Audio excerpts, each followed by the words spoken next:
Jangan lupa dong. Slideshow, bismillah. Oke, pertemuan ketujuh. Qila wa rajmul Yahudiyah ini wa maulidus Sibtiridul Husain. Dikatakan bahwa pada tahun keempat Hijriah juga Nabi SAW menegakkan hukuman pidana rajam terhadap 2 orang Yahudi. Oke. Wa maulidus Sibtiridul Husaini, dan juga di tahun keempat ini adalah tahun kelahirannya As-Sibt, sang cucu Ar-Ridho, yang Ridho ya. Al-Husain, yang namanya Husain. Husain bin apa? Bin siapa? Bin Ali bin Abi Thalib radhiyallahu anhu. Ini Husain bin Ali bin Abi Thalib radhiyallahu anhu. Ada tentang hukuman rajam yang diadakan atau di tahun keempat Hijriah tersebut, maka sebagaimana dikisahkan oleh Imam Ibnu Hibban dalam As-Sirah An-Nabawiyah, beliau katakan tsumma rajama Rasulullah sallallahu alaihi wasallam Yahudiyan wa Yahudiyatan tahakkama ilaihi wa kana muhsanain. Ya, sebelumnya teman-teman tahu ya apa itu hukuman rajam? Nah, apa hukuman rajam? Tahu nggak? Jangan-jangan dengar rajam nggak tahu. Rajam tahu kan? Cuma bilang rajam, kejam, rajam. Tapi nggak tahu rajam tahu apa? Ah, kenapa rajam? Kalau kamu ada diem nih gimana sih? Yang batu set. Cambuk tuh kan. Saya nanya, alhamdulillah ada yang jawab dicambuk kan. Berarti pertanyaannya tepat ya, karena rajam bukan dicambuk, berbeda. Alhamdulillah, saya senang ada yang jawab. Itu jawabannya nggak apa-apa. Nah, yang benar tadi dilempari batu sampai wafat. Jadi rajam itu kan, hati-hati ya. Rajam itu artinya apa? Dilemparin, ditimpukin bahasa Indonesianya. Bukan Indonesia saya. Bahasa ada nggak timpuk di KBBI? Pokoknya ditimpukin, dilemparkan batu sampai meninggal dunia. Oke. Batunya nggak gede-gede dan nggak juga terlalu kecil. Seukuran sekepal. Oke, jadi bayangkan ada orang ambil batu, timpuk sampai mati, sampai meninggal dunia. Itu hukuman apa namanya? Hukuman rajam. Hukuman ringan apa hukuman berat itu? Kira-kira menurut teman-teman? Berat. Malah menurut saya lebih berat rajam daripada hukuman kisos. Menurut saya, dan banyak saya baca beberapa komentar ulama juga ada yang mengomentari seperti lebih dahsyat hukuman rajam daripada hukuman kisos. Ada yang nanya kan, kafan kenapa pakai batu? Kalau saya wafat, kenapa nggak pakai pedang? Itulah saya bilang, hukuman rajam lebih dahsyat daripada hukuman kisos. Hukuman kisos pakai pedang. Sebentar.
Ya. Nah, hukuman rajam, betul. Ada yang nanya tadi, kalau mau sampai wafat, kenapa nggak pakai pedang cepat? Itu kisos, nah. Kalau hukuman kisos sebenarnya nggak cuma dihukum mati. Jadi kisos itu artinya hukuman setimpal. Kalau ada orang ngebunuh A, bunuh B, maka Nanti A pelakunya oleh pengadilan hakim dihukum mati. Kisos itu pakai pedang. Sekarang banyak negara yang masih pakai itu. Udah nggak pedang lagi ada. Ya, dan itu boleh. Sebagai menjelaskan Syekh Abdul Qadir Audah gitu. Lu nggak apa-apa. Artinya pedang itu cuma cara tercepat menghukum mati di zaman Nabi SAW. Jadi kalau ada alat lain, ya lebih cepat daripada pedang, lebih efektif daripada pedang, bagus. Itu untuk kisos. Kalau ada orang motong tangan orang lain, maka dia dipotong juga. Bisa dia motong pergelangan orang lain, dipotong pergelangan. Ada orang mencongkel mata orang lain, dicongkel matanya, dan seterusnya. Itu kisos. Saya tadi bilang bahwa saya baca, dan itu menurut saya juga, ya, hukuman rajam lebih dahsyat daripada hukuman kisos. Walaupun sekilas kisos itu terjadi kapan? Kapan orang dihukum kisos? Misalnya kisos mati, maksud saya. Kisos sampai mati. Kalau membunuh kan? Oke. Kalau rajam, kapan seorang dihukum rajam? Kalau berzina dan sudah muhson. Sederhananya sudah pernah menikah. Bahasanya sudah pernah menikah, bukan sedang dalam pernikahan. Sudah pernah menikah. Ya.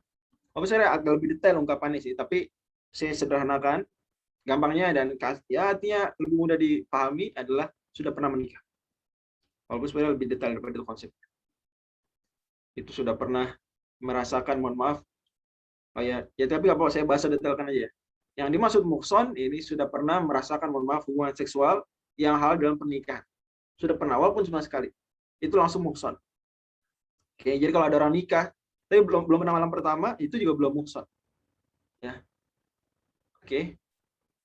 Tapi ingat, pernah saja. Itu nggak selalu harus dalam pernikahan. Makanya pembedaan premarital, extramarital, marital dalam Islam itu kurang akurat. Ya, premarital ada, ini goir muhson, tapi habis itu nggak pakai extramarital. Ya, ini bahkan even dia sudah menduda, mohon maaf, atau sudah nggak punya suami lagi, maka andai dia melakukan perbuatan keji tersebut, maka dia hukumannya rajam. Oke. Dan bisa aja satu pihak dirajam, satunya lagi nggak dirajam. Ini. Misalnya kalau walaupun sama-sama melakukan kejahatan, yang satunya belum menikah, belum pernah menikah, satunya sudah pernah, maka salah satu yang dirajam, yang satunya lagi yang belum pernah menikah. Apa hukumannya kalau belum muhsan, biru muhsan? Dicambuk 100 kali. Ditambah plus pengasingan, Tagrib. diasingkan setahun. Ya, tagrib, diasingkan setahun. Misalnya ditaruh di Nusa Kambangan, ditaruh di pokoknya luar kota. Ya, nggak harus di penjara sih. Malah nggak di penjara, malah. Diasingkan saja, bukan di penjara ya, beda. Diasingkan tuh dia dipindahin kota selama setahun, ya, kemudian baru balik lagi. Cambuk. Dan melihat hukuman seperti itu, padahal Islam, sebentar, padahal Islam itu kan agama yang sangat rahmatul alamin, jangankan muslimin, lil alamin. Ya, sayang sama tanaman, sayang sama hewan, sayang, cinta alam. Apalagi manusia. Islam. Nabi sendiri bersabda, apa? Idza qatatum fasil qitlah wa idza dhabhtum fasil dhibah wa yuhid ahadukum syafratahu wa yurid dhabihatahu, hadis Muslim. Nabi sallallahu alaihi wasallam, kalau kalian membunuh, yang mau mati, hukumlah dengan dicepatkanlah, fasil qitlah, hukum dengan cara terbaik. Wa idza dhabhtum, kalau kalian nyembelih, sembelih dengan cara terbaik.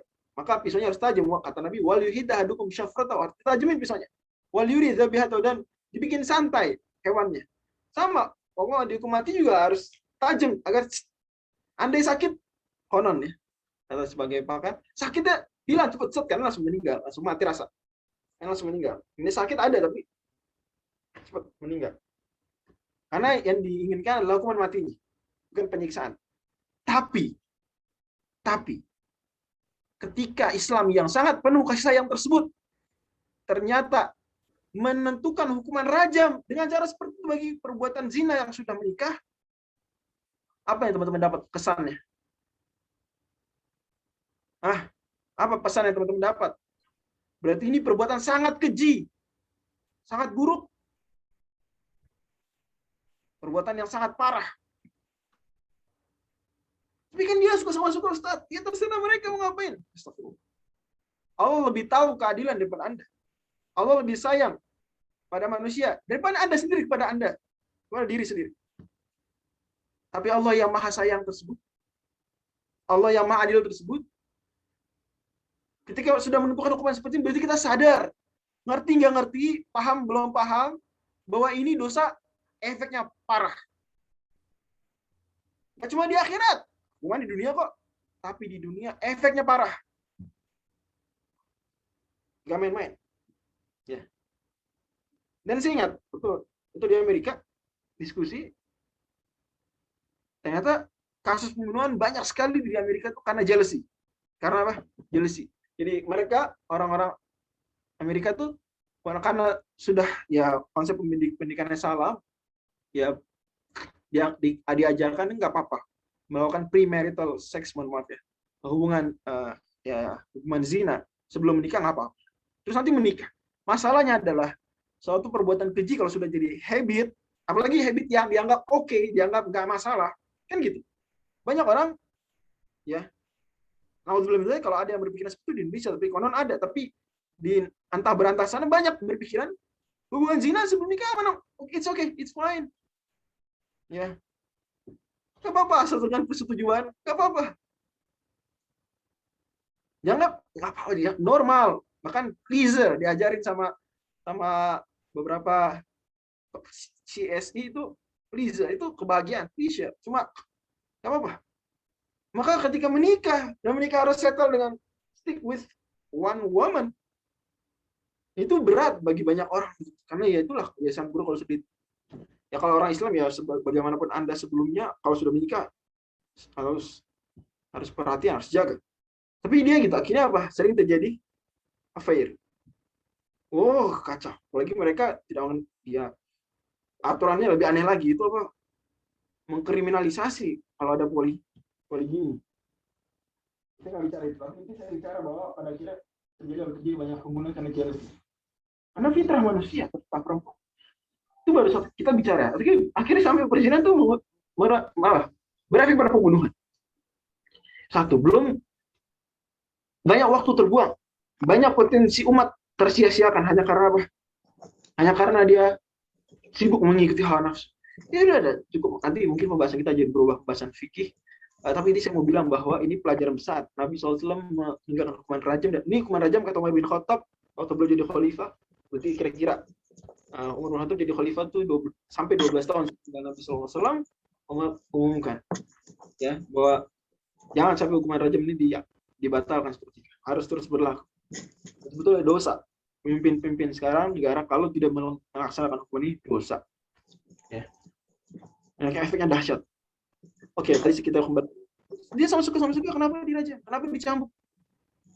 Ini salah konsep berpikir. Memandang konsep berpikir benar salah dipandang hanya rugi untung yang kelihatan di dunia.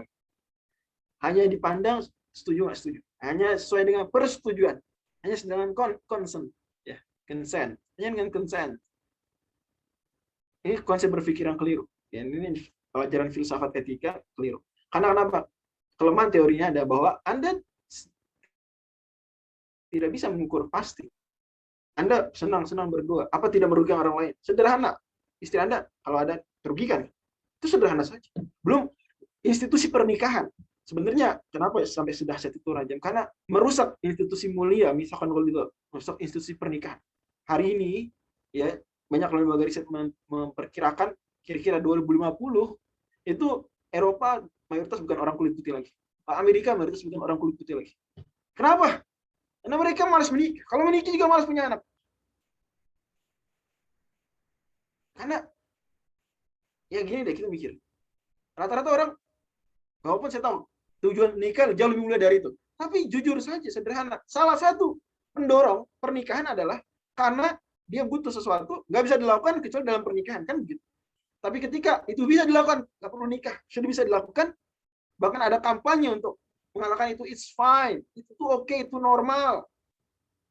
Bahkan itu dianggap lifestyle, rusak institusi pernikahan. Rusak institusi pernikahan, rusak institusi keluarga. Rusak institusi keluarga, keluarga ini bangunan penting bangsa. Bangsa itu susunan keluarga. Negara itu terdiri dari beberapa provinsi dari beberapa kota dan kabupaten, kota-kabupaten terdiri dari beberapa kecamatan terdiri dari beberapa kelurahan atau desa terdiri dari beberapa RW terdiri dari beberapa RT apa kebanyakan? Terdiri dari beberapa kepala keluarga. Rusak keluarga, rusak bangsa. Kita nggak usah tunggu kita merasakan di Indonesia, nggak usah. Maka kita harus berjuang sekarang. Jangan sampai ada regulasi-regulasi yang mau mengganggu tatanan tersebut, mau memindahkan standar moral, pindah. Jadi standarnya setuju nggak setuju, standarnya merugikan nggak merugikan, standarnya itu hubungan privat saya. Ada negara mau ikut-ikutan campur masuk kamar saya, karena akan terjadi. Jangan-jangan kita khawatirkan apa yang Nabi SAW khawatirkan pada umat beliau dahulu, dan apa yang terjadi sekarang di Eropa, di Amerika, kerusakan. Oke, lanjut. Saya ke situ sana. Nah, ini penting dan isunya lagi in sekarang. Tapi bukan di sini tempat saya bahas detailnya. Kalau mau nanti malam ada pengajian. Oke, nanti panitia bisa bantu share. Intinya Nabi SAW, nah, kisahnya menarik sebetulnya. Adalah bahwa ada dua orang Yahudi datang ke Nabi SAW minta di sidang. Dan Nabi SAW tanya, bagaimana kalian orang Yahudi, ini Bani Quraidah, menindak ini kalian? Ya, kami kata mereka, oh kami cuma hitamkan mukanya terus kita permalukan, arak keliling kota. Hukumannya gitu. Mana coba kata Nabi, datangkan Taurat. Datang Taurat. Kemudian ditaruh di bawah, karena Nabi SAW ambil bantal beliau, Nabi taruh Tauratnya di atas bantal. Kemudian Nabi SAW bilang, amantu biki wa biman anzalaki. Aku beriman kepada engkau dan kepada yang menurunkan engkau. Nabi ngomong gitu ke Taurat. Taurat Nabi angkat taruh bantal. Itu pelajaran kita menghormati. Jangankan Al-Quran, Taurat saja Nabi perlakukan seperti itu. Ya, Taurat. Hari ini Taurat itu apa? Perjanjian lama. Bible perjanjian lama itu Taurat. Ya, kitab Kejadian, Perkeluaran, Imamat itu Taurat. Kemudian Nabi, mana hukuman rajam? Pun dibuka, dibaca, begitu sampai titik rajam, ya, hukuman zina mana? Ditutup sama dia. Abdullah bin Surya namanya. Itu ada Abdullah bin Salam. Abdullah bin Salam itu mualaf. Nabi masuk Islam awal masuk Nabi hijrah. Betul, dia ulama terbesar Yahudi waktu itu. Tapi masuk Islam, masya Allah, rabai besar masuk Islam. Dia bilang, itu Nabi, dia tutup itu. Ternyata angkat, dibuka. Ini di ayat. Akhirnya ditegakkan hukum rajam. Dan setelah itu Nabi SAW menyuruh Zaid bin Thabit untuk belajar bahasa Ibrani. Dan Nabi SAW, saya nggak aman, mereka manipulasi. Kitab suci mereka tutup. Dan saya pernah cek di dalam Taurat berbahasa Ibrani, ya benar ayatnya ada, dan saya membayangkan itu titik di mana dia nutupin, baca sebelum dan baca setelah. Jadi saya ngebayangin. Saya dulu punya kebiasaan waktu masih S1, setiap ada kisah gitu, ada terkait Taurat atau Quran, kalau kadang-kadang benar fit Zaburi, ada di Zabur gitu. Saya cari di Zabur beneran ya. Saya cari mana sih ayatnya. Saya belum punya kebiasaan gitu. Ada list ya, cuma masih di laptop komputer kita kan dipublish. Buat ini aja, pengetahuan pribadi. Oke. Kemudian di tahun 4 juga Husain lahir di bulan Sya'ban. Nah, kata Zubair bin Bakar, mauliduhu fi khamisi Sya'ban sanata 40 Hijrah. Al-Husain lahir di bulan Sya'ban tahun 4 Hijriah. Kalau Al-Hasan kakaknya, ingat nggak? Lahir kapan? Bulan? 3 ya? Bulan Ramadan tahun 3. Ya, bulan Ramadan tahun 3. Ingetin. Hasan Ramadan tahun 3, Husain Sya'ban tahun 4. Ini geser sebelum tahun 4. Bulannya geser, tahunnya maju. Kata Ja'far As-Shadiq, Imam Ja'far As-Shadiq, bain Al-Hasan wal Husaini fil hamli tuhrun wahid. Antara Hasan dan Husain lahir itu satu kali suci, jadi sekali haid suci. Memang benar kalau kita hitung ya kira-kira seperti itu. Ramadan lahir. Berarti nifasnya juga cepat ya. Nifasnya ya, atau nggak cepat dan normal, sebulan lagi misalnya. Masuk akal. Ya, kebayang. Lanjut. Wa kana fil khamisati isma' wa al-ifku fi ghazwi Bani al-Mustaliq. Dan di tahun kelima, isma', dengarlah, wathiqi, dan percailah, al-ifku. Ini maksudnya bukan percaya berita dustanya, percayalah itu terjadi. Ya, al-ifku, hadis atau if, peristiwa al-ifk terseterangnya, apa itu peristiwa ifk? Ini sederhananya Aisyah dituduh affair dengan Sofwan bin Mu'attal, dituduh selingkuh. Ya, fi ghazwati Bani al-Mustaliq, selepas perang Bani al-Mustaliq. Oke, yang pertama kita harus tahu Bani Mustaliq itu nama lainnya perang Al-Muraisiyah. Perang apa? Al-Muraisiyah. Bagaimana dikatakan oleh Al-Waqidi, Al-Imam Al-Waqidi, "Tsumma ghaza Nabi sallallahu alaihi wasallam al-Muraisi' fi Sya'ban sanata 5."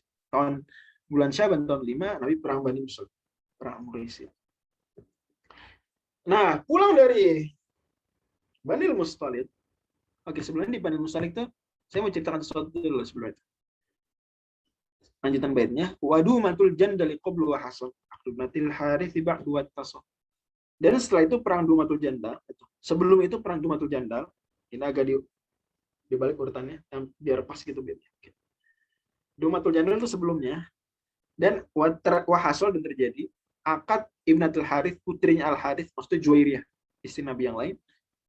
Ba'du setelah itu, setelah perang Bani Mustaliq tadi, tasol dan Nabi dan malam pertama dengan beliau tinggal serumah. Jadi sebelum ke hadis itu kita kesini dulu biar kebayang hadis itu betapa dahsyat. Rasulullah SAW menikahi Juwairiyah bintul Harith langsung selesai perang Bani Mustaliq. Kisahnya disebutkan oleh Ibnu Sa'ad dalam Al Kubra. Ini kisah menarik, saya coba ceritakan terjemahnya. Jadi setelah perang Bani Mustaliq itu praktis Bani Mustaliq kalah. Kemudian kaum muslimin menawan mereka. Ya, kemudian jadi ghanimah ya, dibagi-bagi. Nah, di antara yang tertawan dan jadi kelima ada Juwairiyah bintul Harith. Juwairiyah bintul Harith. Al Harith itu ayah ini kepala suku Al Harith bin Abi Dirar. Ya. Juwairiyah anak kalau kita boleh bahasakan putri. Ya, putri. Dia jadi jatah hamba sahaya milik Thabit bin Qais. Thabit bin Qais. Nah, Thabit bin Qais atau Juwairiyah kemudian minta kepada Thabit bin Qais untuk melakukan akad mukatabah. Apa akad mukatabah? Kalian tahu nggak? Sini ada fikih kayaknya. Apa akad mukatabah? Apa budak mukatab tuh? Nyicil buat membebaskan dirinya. Ya, dia nyicil membebaskan diri. Gimana nyicil? Emang dia punya duit? Bukannya duitnya budak atau duitnya Tuhan?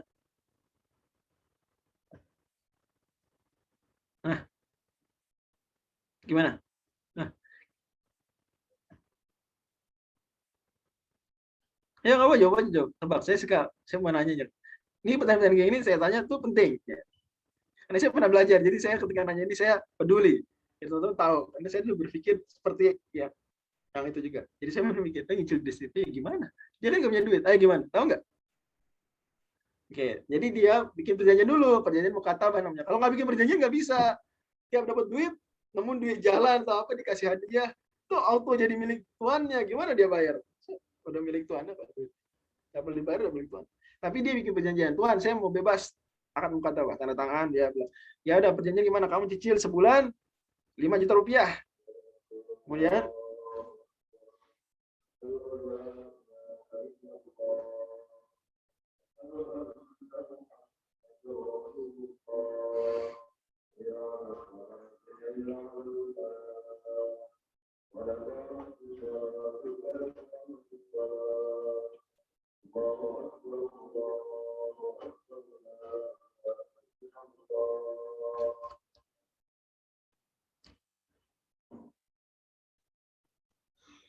jadi dia bikin perjanjian, setelah itu sama tuannya ya kamu boleh cicil sebulan 5 juta selama 5 tahun, selama 2 tahun, 2 tahun cicil. Dan kamu saya kasih jam kerja di luar kerja dengan saya. Nah, gitu kan. Dia melayani tuannya. Tapi kalau gue sebudak mukatab, dia dikasih jam kerja. Misalnya kamu boleh kerja 8 jam per hari ya. 9 to 5 gitu. Kamu kerja di. Oh, dia lumayan budaknya ini apa? jago coding ya. Jam 8 sampai jam 9 sampai jam 5 sore ngoding gitu, bikin aplikasi apa sekarang. Lumayan dapat duit banyak, 5 juta per bulan dia bayar, bebas, merdeka setelah 2 tahun. Itu beliau kata, jadi dari mana dapat duitnya? Kok bisa punya duit? Kan duit budak, duit tuan. Iya, itu kalau nggak ada akad mukatabah. Kalau ada akad mukatabah, maka duit yang dia dapatkan di jam kerja khusus dia, itu punya dia. Selain itu, punya tuan. Oke, paham ya? Nah, Zuhairi mau begitu, saya mau bebas diri. Tapi Zuhairiyah nggak punya uang. Maka datang ke Nabi SAW. Ya. Wa kanat imra'atan hulwatan la yakadu yaruha ahad illa akhadat bi nafsihi. Kata Aisyah, Juwairiyah perempuan yang hulwah, manis. Tidaklah seorang pun melihatnya kecuali akan tertawan oleh hatinya. hatinya akan tertawan, akan diambil hatinya. Fabaidan Nabi sallallahu alaihi wasallam ketika Nabi sedang bersama saya. Jadi Aisyah cerita, Juwairiyah kayak gitu karakter. Juwairiyah datang. Nah, Aisyah dengan sama Nabi, lagi sama Nabi. Idzakhalat alaihi Juwairiyah tas'aluhu fi kitabatiha. Juwairiyah datang ke Nabi sallallahu alaihi wasallam, minta kepada Nabi supaya Nabi bantu membayarkan mukatabah. Jadi boleh. Orang kalau lagi akad mukatabah boleh minta tolong ke orang lain untuk membayarkan. Bisa. Tapi nanti ketika dibayarin, walaknya jadi milik yang membayarkan. Jadi hak, kita nanti pembahasan fikih yang lain ya. Intinya hak istimewa atas pembebasan budak bukan milik tuan pertama, tapi milik yang membantu bayarin sampai lunas. Tas'aluhu fi kitabatiha. Fa wallahi ma huwa illa an ra'aituha fakarihtu dukhulaha ala Nabi sallallahu alaihi wasallam. Demi Allah, tidaklah ketika aku melihatnya kecuali aku benci dia nemuin Nabi sallallahu alaihi wasallam. Wa aratu annahu sayara minha mithla alladhi ra'aitu. Dan aku yakin Nabi akan mengetahui, akan melihat sesuatu dari Juwairiyah apa yang aku lihat. Maksudnya akan, aku aja naksir, kata Aisyah, ini kurang lebih, ini menarik bagiku, ya ini istimewa wanita secara. Aisyah khawatir Nabi SAW nanti ada, paham maksud saya. Faqalat, maka dia berkata, ya Rasulullah, ini Juwairiyah berkata. Dan ini momen menarik, berkata Aisyah jujur sekali, dan ini wajar, wanita memiliki kekhawatiran seperti itu wajar. Kemudian dia bilang, wahai Rasulullah, saya Juwairiyah bintul Harits, saya anak dari pimpinan kaum Sayyidul Qaum. Dan aku udah bla bla. Akhirnya Nabi SAW membayarkan, kemudian Nabi menikahi Juwairiyah. Selesai Nabi nikah dengan Juwairiyah, maka para sahabat ya kan walimah. Para sahabat itu semua pegang, baru dapat budak sahabat saya dari Bani Mustalik. Ya enggak? Oke, Bani Mustalik berarti siapanya Juwairiyah? Kaumnya. Kaumnya, saudara. Kaum tuh dulu saudara, ya enggak? Ya, Karena ya. kaum itu kerabatan. Jadi namanya kaum tuh kayak kita CRT. Kita CRT jauh-jauh saudara, tapi dulu kaum ya, itu udah kerabat, satu grup WhatsApp keluarga besar itu. Kalau grup WhatsApp, teman-teman punya nggak grup WhatsApp keluarga besar? Ada om, paman, tante, kayak gitu tuh. Ya. Maka sahabat ketika datang walimah ngeliat Nabi nikah sama Juwairiyah, Juwairiyah nikah sama Nabi. Maka mereka bilang, bagaimana mungkin? Ya, kata mereka. Ashar Rasulullah SAW yustarakun, bagaimana mungkin? Besannya Nabi SAW kita jadikan budak. Nggak mungkin, ini saudaranya, ini besan-besannya Nabi nih. Iya. Nabi mungkin bahasa kita kalau Nabi mudik, main ke rumah mereka. Gitu. Maka kata mereka, fa'ataku maka nafi aidi. Mereka bebaskan semua. Mereka. Jadi baru dapat gonimah berupa budak, langsung merdeka. Ya. 100 keluarga. Sahabat banyak, karena Nabi datang 1000 pasukan. Ya. Maka kata Aisyah, fala a'lamu imra'atan. Aisyah juga fair, mengakui kehebatan Juwairiyah. Walaupun cemburu tadi, tapi mengakui fair. Fala a'lamu imra'atan. Aku tidak tahu satu perempuan. A'zama barakatan ala qaumiha minha. Lebih besar berkahnya bagi kaumnya daripada Juwairiyah. Wa dzalika munsarafuhu min ghazwatil Quraisy. Itu pas pulang dari perang Bani Mustalik. Kita balik ke hadis tersebut. Nah, Nabi pulang dari Bani Mustalik itu sempat istirahat dulu di satu tempat. Oke. Kemudian Nabi SAW, Aisyah ikut, ingat Aisyah ikut perang Bani Mustalik, Aisyah ikut. Makanya Nabi Aisyah kan komentar, karena Aisyah ikut perang. Yang Nabi istri-istri lain nggak ikut di Madinah. Dan Nabi kalau perang atau musafir itu mengundi istrinya salah satunya ikut. Atau kadang nggak ikut sama sekali, tapi kalau ikut salah satunya dan diundi. Ini ada aturan sendiri terkait itu dalam fikih. Kali itu Aisyah ikut. Pas lagi istirahat, kemudian Aisyah izin mau ke belakang. Ke belakang. Ya. Kemudian Nabi mengira Aisyah sudah masuk lagi. Kata Aisyah, waktu itu perempuan-perempuan masih pada enteng badannya. Ini Aisyah masih kecil juga. Ini ringan. Maka Haudats diangkat, ini ontanya angkat. Tahu nggak sih di atas onta tuh ada apa? Enggak, buat perempuan biasanya. Kalau laki-laki nggak pakai itu biasanya. Kalau perempuan pakai apa itu namanya, tahu nggak? Haudats. Bisa kebayang nggak sih bahasa Indonesia sekedup? Tahu nggak? Kayak tutupan beca. Tahu beca nggak? Tahu nggak, onta nih di atasnya ditaruh apa gitu, biar perempuan di situ masuk, ditutupin di dalam, mau ngapain, mau tidur bisa. Tahu nggak? Jamaah. Diam-diam aja. Bayang. Banyak nggak tahu nggak? Nah, oke paham. Bilang dong. Saya kamu kalau nggak paham. Ini penting. Dari situ Aisyah dikira udah di dalam situ. Karena pas ngangkat untanya enteng, jalan. Gitu. Ya. Walau nisab kemungkinan Nabi sedang sama Juwairiyah. Jadi Nabi satu onta sama Juwairiyah. Aisyah di onta yang lain. Kemungkinan besar. Kemungkinan besar. Ini nampak seperti itu. Kalau nggak kan Nabi ngobrol, Aisyah apa kabar, bla bla. Ketahuan kan ini enggak. Jadi Aisyah ya diangkut sama orang lain atau sendiri gitu. Intinya pokoknya dikira Aisyah di dalam. Ternyata Aisyah masih di belakang. Ibaratnya teman-teman naik kereta ke Surabaya, berhenti di Cirebon, teman-teman ke belakang. Stasiun Cirebon, Perunjak lah. Ini teman-teman balik, wah kereta udah pergi. Oh, ya Allah, oh my God. Aisyah kurang lebih gitu. Aduh, udah pergi. Aisyah teriak-teriak cari-cari, udah lewat jauh. Aisyah kecapean tidur Aisyah. Disitulah kemudian, oh ya ntar saya kasih tahu usia Jair ini. Di situ Aisyah, kemudian setelah tidur, ada ternyata sahabat Nabi satu orang itu ketinggalan, jauh banget lagi, namanya Sofwan bin Mu'attal. Kita nih baca Sofwan bin Mu'attil, biar lebih boleh dulu. Sofwan bin Mu'attal itu kemudian melihat Aisyah, cuma bilang Inna lillahi wa inna ilaihi raji'un. Dia cuma bilang satu kalimat, apa? Inna lillahi wa inna ilaihi raji'un. Dan dia tahu itu Aisyah. Kenapa kata Sofwan? Karena saya sudah pernah melihat Aisyah sebelum diwajibkan pakai niqab. Jadi ingat semua istri Nabi itu semuanya pakai cadar, pakai niqab. Tapi walau yang benar cadar mereka nggak cadar perempuan sekarang ini.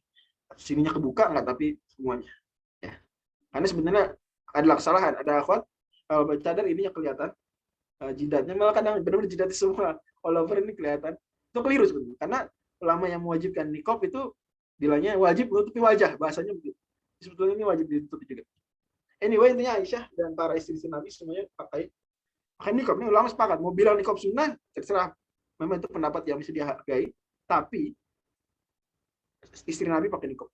Aisyah juga seperti itu. Tapi Sofwan tahu itu Aisyah dari mana? Karena ya selain siapa lagi, akhwat ikut perang dan pakai baju seperti itu. Ya artinya seukuran seperti itu masih kecil gitu Aisyah, si remaja. Kemudian Sofwan juga sudah pernah melihat Aisyah sebelumnya. Ini Aisyah waktu masih belum pakai niqab, baru jilbab saja, atau mungkin belum wajib jilbab, bisa jadi waktu itu sudah pernah melihat Aisyah. Maka dia kenal. Dia bilang Inna lillahi wa inna ilaihi raji'un. Kemudian langsung ontanya Aisyah disuruh naik onta. Kemudian Sofwan di bawah menarik onta. Jadi bukan goncengan dua kayak naik motor gitu enggak. Tapi Sofwan di bawah, Aisyah di atas. Kebayang ya? Oke, mudah-mudahan.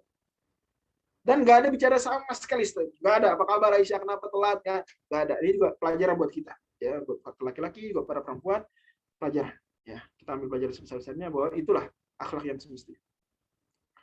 Kemudian jalan masuk kota Madinah. Heboh langsung. Yang bikin heboh adalah orang-orang munafik. Ibaratnya bahasa sekarang kalau orang munafik itu ngapain? Langsung ngapain sama mereka? Hah? Langsung diapain? Viralin. Langsung dipotret. Terus diapain habis dipotret? Disebar. Diviralin, mungkin nggak dipotret, direkam, taruh YouTube. Langsung hashtagnya apa? Affair, Aisyah affair. Hadithatul ifk. Enggak, itu istilah orang Islam. Ifk itu artinya bohong, dosa, dusta. Langsung viral. Karena apalagi Abu bin Ubay bin Salul dan tim-tim munafik yang mereka memang selalu ingin gonjang-ganjing Nabi dan para sahabat, ingin menjelekkan Islam. Wah, kesempatan emas. Ini dia yang ditunggu-tunggu. Wah, heboh. Itu masuk tuh, kalau bahasa sekarang masuk ke grup-grup WhatsApp orang-orang Madinah. Itulah Allah bilang, innalladzina ja'u bil ifki usbatum minkum la tahsabuhu syarran lakum bal huwa khairun lakum. Surat 24, surat An-Nur ayat 11 sampai 20. Panjang, intinya sahabat ya, orang munafik kok dia viralkan. Sahabat kebanyakan tidak ikut viralkan. Ada 4 sahabat, ya 3 sahabatnya 3 yang ikut viralkan. Ya khilaf gitu ya, ikut viralkan aja, cuma forward gitu, forward. Percaya forward. Ada yang tapi nggak mungkin bohong. Banyak yang bilang nggak mungkin. Ini framing bahasa. Dan itu etika. Itu pelajaran buat kita, akhlak, bahwa kalau ada kayak gitu-gitu, kita harus terhadap orang soleh kita harus praduganya tak bersalah. Bahkan jangan pada orang soleh, orang biasa pun kita begitu, apalagi pada orang soleh. Jangan seperti itu. Justru makin soleh, kadang ada orang seperti itu. Semakin soleh orang yang bikin salah, semakin dipermalukan. Dan ini, wallahu a'lam, itu bisa jadi ada setan masuk situ. Setan memanfaatkan kesempatan, mantra, kamu ini sedang nahi mungkar. Ayo, bongkar kepalsuan kesolehannya dia. Bongkar. Gitu. Bongkar kemunafikan dia. Wah, itu ada seperti itu. Setan punya. Apalagi bisa jadi memunculkan kedengkian. Kadang kita dengki sama orang soleh. Soleh banget sih dia.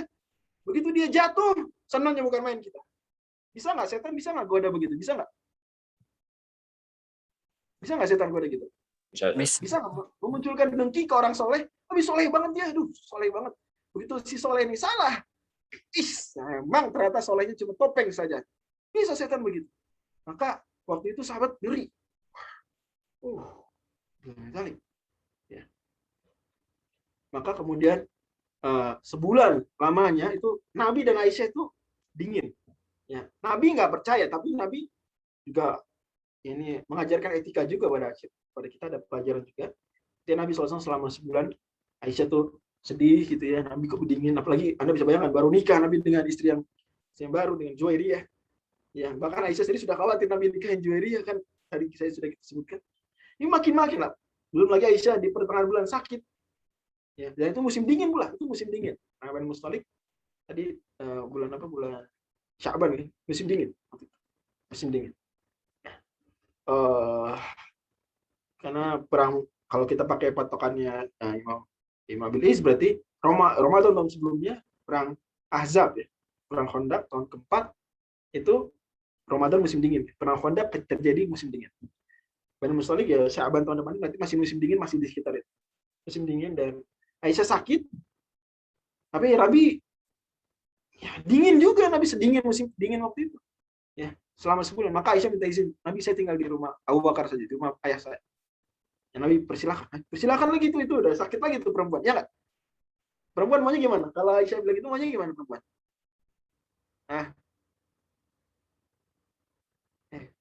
Ini etika saya. Tahan. Tahan dong, itu perempuan maunya gitu, ditahan. Dia maunya saya mau pergi, tapi maunya ditahan. Tapi Rasulullah bilang ya udah silakan. Wah itu lebih nyakitin lagi. Akhirnya benar Aisyah tinggal mau Bakar. Aduh, nangis sedih. Wah, banyak cerita panjang tuh di Sahih Bukhari sampai berhalaman-halaman kisah itu. Hingga akhirnya kemudian Nabi SAW ketika datang ke rumah Aisyah, ke rumah Bakar maksudnya, ke rumah sahabat kesayangannya, orang paling dicintai Nabi, Abu Bakar, sekaligus mertua beliau. Kemudian Aisyah menyampaikan ke Nabi SAW. Kemudian Nabi SAW nggak lama seperti terdiam, menahan sesuatu, berkeringat kucu sangat keras. Kata Aisyah, Nabi berkeringat sangat banyak, padahal musim dingin. Fi yaumin syatin. Ya. Kemudian turun ayat. Nabi senang habis. Nabi bacakan, innal ladzina ja'u bil ifki usbatum minkum la tahsabu syarran lakum bal huwa khair. Sampai itu sampai 20 ayat. Sampai ayat ulaika mubarrauna mimma yaqul. Jadi inilah kisah hadits ifki Aisyah radhiyallahu anha dituduh, dan kemudian habis itu ada pensyaratan hukuman cambuk 80 kali bagi yang menuduh zina. Padahal tidak ada bukti, cambuk 80 kali. Jadi nggak main-main. Ya, tadi ada yang nanya pertanyaan mirip seperti ini terkait syaratnya apa baru masuk tahap rajam. Syaratnya ya dia mengakui. Tentu kita bicara ya baru dirajam kalau dia sudah muhson, sudah pernah merasakan hubungan seksual yang halal dengan pernikahan, walaupun hanya sekali. Dan dia sudah pernah yang halal, sudah tahu jalannya, sudah punya jalannya, kenapa dia? Nah, itu loh, maka hukumannya sangat berat. Dan tadi sudah saya singgung beberapa, agak panjang, tapi intinya kalau saya pribadi pesannya ke teman-teman tuh pikirin hukuman. Hukumannya begitu, berarti efeknya gimana? Itu aja, jangan sebaliknya. Kayaknya sederhana, kenapa dihukumnya gitu? Salah. Itu kalau bikin orang imannya kurang. Kalau imannya kuat, dia beriman dulu sama aturan Allah yang sudah ijma qat'i ini. Poin pasti hukumannya begitu harus ditegakkan. Tanpa ada khilaf ulama. Enggak ada madzhab-madzhab, enggak ada. Urusan rajam enggak ada madzhab-madzhabnya, semua sepakat. Ijma qat'i. Ya nggak bisa dipungkiri sampai kapanpun. Ya. Nah, kepikir seperti itu hukumannya, berarti parah, kayak gitu ya. Sama pembunuhan, hukuman begitu. Kenapa? Berarti parah. Curi tangan berarti separah itu. Dan terbatas hukuman yang sedikit terbatas, di mana hitungan jari. Sisanya hukuman dalam Islam bisa penjara, bisa macam-macam, bahkan Ada sebagian pendapat fikih minor, tapi hari ini mayoritas dipakai atau populer hari ini itu denda dengan uang. Itu juga diatur dalam Islam. Bisa juga denda dengan uang dan seterusnya. Anyway, intinya bahwa hadis ada Nabi ada orang kalau pembuktian dalam zina harus 4 saksi dan 4 harus melihat langsung seperti pulpen masuk ke tutup pulpen atau seperti ini. Ya pokoknya seperti pulpen masuk ke tutup pulpen. Gitu ya. Kalau nggak ngelihat seperti pulpen masuk ke tutup pulpen maka nggak sah persaksian. Oh saya lihat sendal di depan rumah, nggak bisa. Saya lihat motornya di depan parkiran, nggak bisa. Atau saya lihat di dalam selimut, nggak bisa. Harus lihat seperti pulpen masuk ke tutup pulpen. Seperti buat tip X ditutup seperti itu. Oke, itu baru bisa ditegakkan. Kalau nggak dengan pengakuan dan sepanjang sejarah Islam tidak pernah, atau mungkin belum pernah. Mudah-mudahan nggak pernah sih. Mudah-mudahan nggak akan. Tidak ada, kalau tidak ada benar ya. Tidak ada sepanjang dari Islam sampai hari ini tidak ada penegakan hukuman pidana zina dengan saksi 4. Tidak ada. Karena sulit. Dan memang Allah sengaja bikin sulit. Allah sengaja bikin sulit. Ya Allah tegaskan hukumannya memang karena sesuai dengan sepadan dengan perbuatannya, efek buruknya ditimbulkan. Tapi untuk pembuktiannya Allah bikin persulit. Alias Allah buka pintu maaf yang besar sebetulnya. Yang dimaksud yang dimau Islam itu orang disiplin, bukan bikin orang mati. Yang Islam mau orang disiplin, bukan bikin tangan orang buntung. Pahami? Ya, umat Islam seperti itu ingin orang disiplin. Anda nggak percaya itu bisa menyelesaikan masalah? Anda nggak percaya sama Allah berarti? Itu kuno udah nggak bisa. Yang menyelesaikan masalah sekarang hukuman bla bla bla, peraturan bla bla bla, undang-undang bla bla bla, yang bertentangan dengan syariat,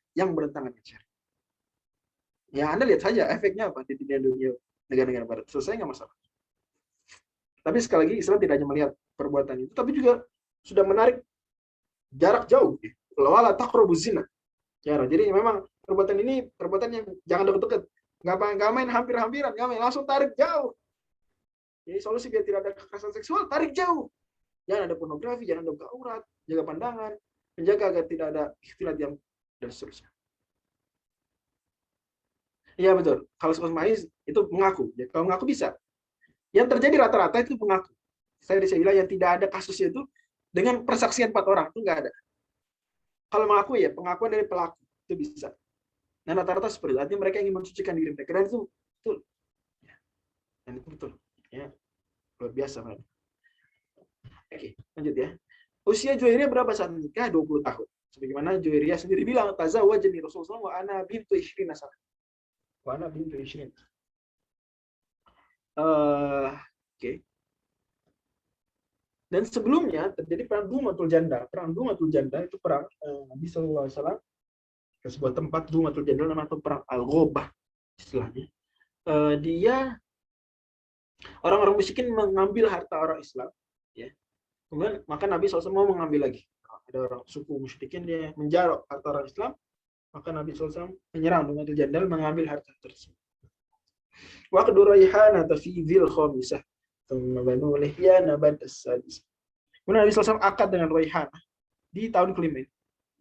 Ini Nabi tahun keempat setelah perang Bani Quraidah itu dapat hamba saya namanya Raihana. Kemudian Raihana di tahun kelima Nabi merdekakan, Nabi nikah. Banu Lihyan ba'da as-sadis. Kemudian Bani Lihyan perang Bani Lihyan di permulaan tahun. Kita lihat. Rasulullah SAW menikah dengan Raihana. Dan Raihana diperselisihkan para ulama. Jadi dari semua istri Nabi yang disebutkan Imam Ibnu Abil Is semuanya disepakati itu ya disepakati semuanya kecuali satu nih Raihana.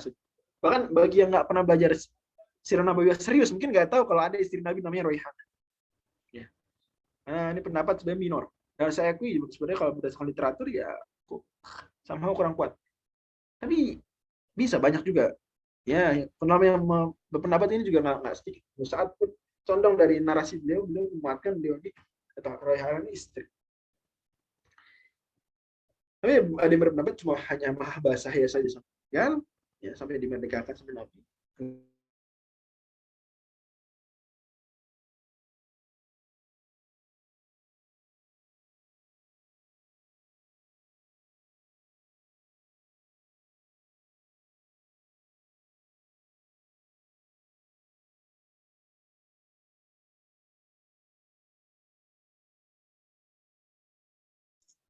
tes.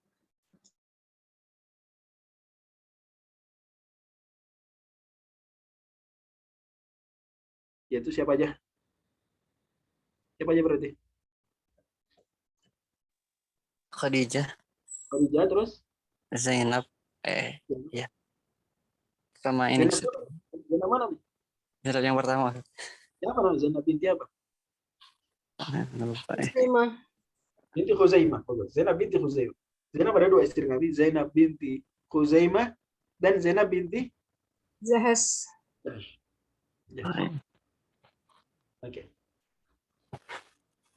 Lanjut. Royhana binti Zaid. Jadi Royhana dari Bani Quraidah. Jadi istri Nabi itu ada yang dari orang suku, beragam suku, masya Allah. Kalau nanti terakhir, insya Allah terakhir saya coba simpulkan dari mana suku-suku mereka. Tapi usia sudah ada tabelnya, saya kasih lihat. Nanti saya pasti lihat lagi di akhir simpulannya. Dan dari Yahudi berarti ada 2 dari Yahudi. Ini dari Bani Israel. Itu Royhana dan siapa satu lagi? Nanti Sofia. Sofia. 2 tahun lagi Sofia. Royhana dan Sofia itu. Si Nabi banyak juga ya, beragam. Dari kalangan Yahudi. Tapi bukan Yahudi Nabi nikah masih Yahudi, udah masuk Islam. Itu penting diingat. Tapi secara suku dan juga dulu mantan pemeluk Yahudi. Yang Nabi bahasa sekarang Nabi nikah sama mualaf. Oke. Usia Royhana, saya dapat riwayat itu mengesankan tuh usia, tapi nggak begitu meyakinkan. Saya udah capek-capek cari ya. Tapi yang paling ya walaupun nggak meyakinkan, tapi itu adalah 16 tahun. Ini saat wafat 16 tahun.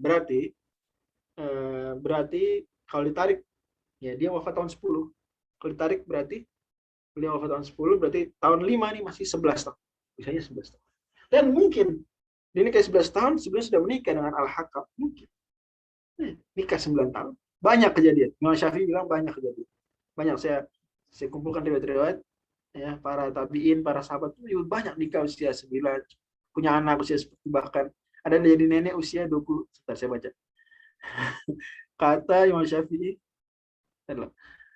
aku melihat di Son'a nenek berusia 21 tahun. Berapa? Nenek-nenek 21 tahun. Gimana tuh nenek 21 tahun? Kata beliau, haidnya usia 9 tahun, melahirkan usia 10 tahun, anaknya haid usia 9 tahun, melahirkan 10 tahun. Berarti dia punya cucu kapan? 21 tahun. Jadi dia secepat itu, anaknya secepat itu juga. Ini mentok-mentok minimal. Bisa. Malah ada yang lebih lagi, kalau hamil lebih cepat ya, dan jarak lebih dekat, kata Abbad al-Muhallabi, aku menjumpai di suku kami dari Bani Muhallab, ada wanita yang jadi nenek usia 18 tahun. Balik usia 9 tahun, kemudian langsung melahirkan. Masih tahun tersebut juga, ini hamilnya cepat ya, 7 bulan mungkin atau mungkin 9 bulan terima. Dia 9 tahunnya di awal tahun gitu. Kemudian anaknya gitu juga, 9 tahun terus melahirkan.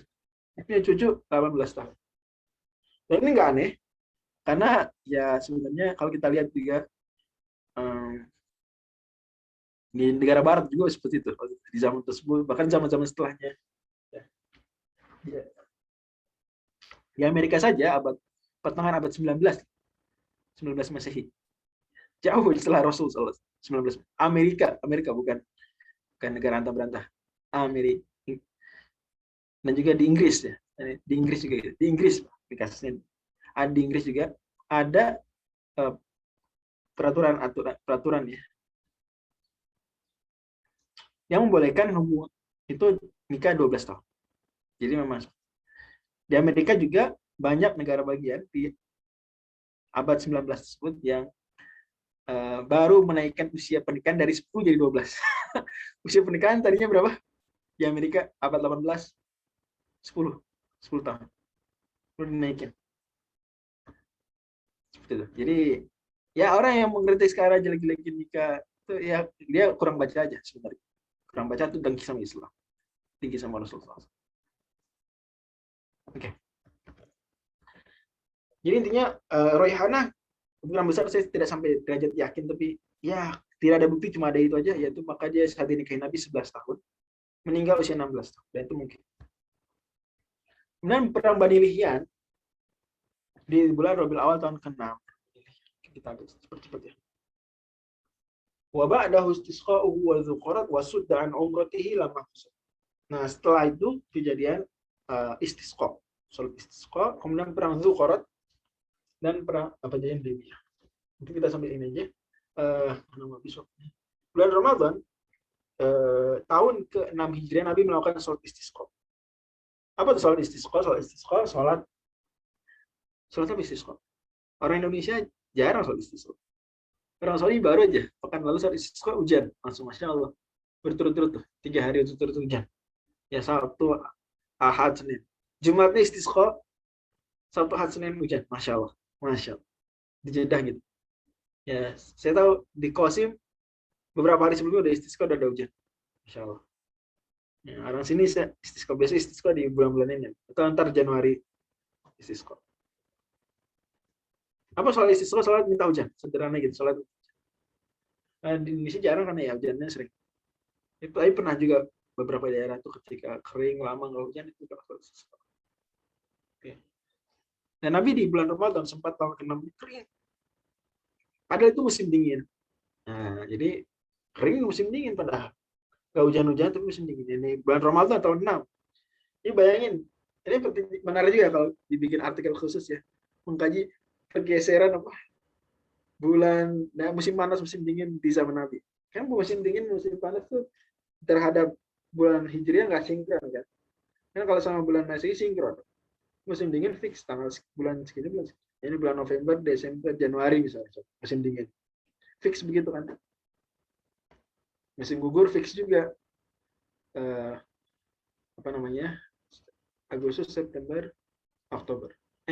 Iya, Agustus, September, walaupun Agustus agak akhir. Pertengahan lah. Ya. Benar begitu sih, saya ngerasain juga. Dan sudah fix. Tapi kalau bulan Hijriah kan nggak fix gitu ya, nggak sinkron musim dingin. Ya sama kita, kalau kita ngerasainnya Ramadan kan geser-geser terhadap bulan Masehi, sama terhadap musim dingin musim panas berarti geser-geser juga. Itu kita bisa lihat petanya, kadang Ramadan musim panas ada masa Ramadan musim dingin pergeseran. Ya, memang pergeseran ini nggak akan terlalu banyak ya. Selama setahun paling bergeser 10 hari per tahun geser 10 hari. Tapi lumayan, Nabi SAW berdakwah 23 tahun ya berarti bisa bergeser 200 hari, lumayan itu geser yang signifikan. Maka bagus kalau misalnya ada yang mau mengkaji kayak gitu, melihat ya. Apalagi kalau dibahas dari sisi astronomi juga, sehingga lebih akurat, seperti penelitian Profesor Samsul Anwar ya. Sampai dapat beliau jam dan tanggal gerhana Nabi, nanti gerhana matahari di zaman Nabi. Dapat, Masya Allah. Hebat. Padahal itu benar, dicocokin sama data NASA, benar. Masya Allah. Semakin yakin kita bahwa Sirah Nabawi yang kita pelajari ini real, nyata. Tapi sayang, ada orang hari ini. Dan saya pernah didebat juga sama orang yang bilang, itu semua khayalan. Cerita Nabi khayalan semua. Nabi itu tokoh fiksi. Ya. Kalau Nabi fiksi, kamu apa? Apa ada yang lebih nyata dari kisah Nabi? Hanya karena Anda tidak bertemu, apa Anda kemudian menegasikan? Anda percaya banyak dongeng, percaya banyak legenda, percaya ada kota namanya New York. Anda nggak pernah ke sana. Anda percaya. Bisa aja, orang New York nggak ada, bohong-bohong, bisa aja. Anda percaya ada orang pernah pergi ke bulan, bisa aja keliru. Tapi Anda percaya. Padahal Anda nggak lihat langsung. Nabi SAW yang banyak buktinya, Anda nggak percaya. Nah, kemudian setelah istisqa, Nabi SAW, nah, soal istisqa mirip sholat id ya. Ini, tapi pentingnya dia sebelumnya, imam tuh nyuruh, 3 hari sebelumnya nyuruh, kita mau sholat istisqa hari sekian, 3 hari sebelumnya ya. Kemudian mereka disuruh untuk puasa, sedekah, memperbanyak amal soleh. Kemudian berangkat, kalau sholat Idul Fitri pakai baju terbaik, kalau sholat istisqa pakai baju biasa aja. Pakai baju biasa, tidak dianjurkan memakai pakaian terbaik, biasa aja. Ya. Karena mau menampakkan kerendahan di depan Allah. Dan sholat, yang mirip saat Idul Fitri gitu ya. Jadi bedanya ada doa angkat tangan besar dan menghadap. Karena akan ada menggeser apa namanya rida, selendang, itu semua insya Allah ada di pembahasan fikih. Saya itu turun hujan, langsung turun hujan. Dan Nabi SAW doanya luar biasa. Beberapa kasus Nabi doa minta hujan, turun hujan seminggu. Sampai Nabi baru berhenti setelah Nabi doa minta hujan berhenti. Supaya dipindahkan tempat lain. Allahumma hawalina wala awal. Baru berhenti. Wallahu nisab itu barangkali ya, kalau ada yang didiskusikan boleh. Dan saya minta izin seandainya pertemuan depan nggak mungkin kan tamat, nama pertemuan tapi nggak wajib datang, nggak dihitung absen. Yang mau datang aja boleh. Tapi ujian ditunda. Silakan.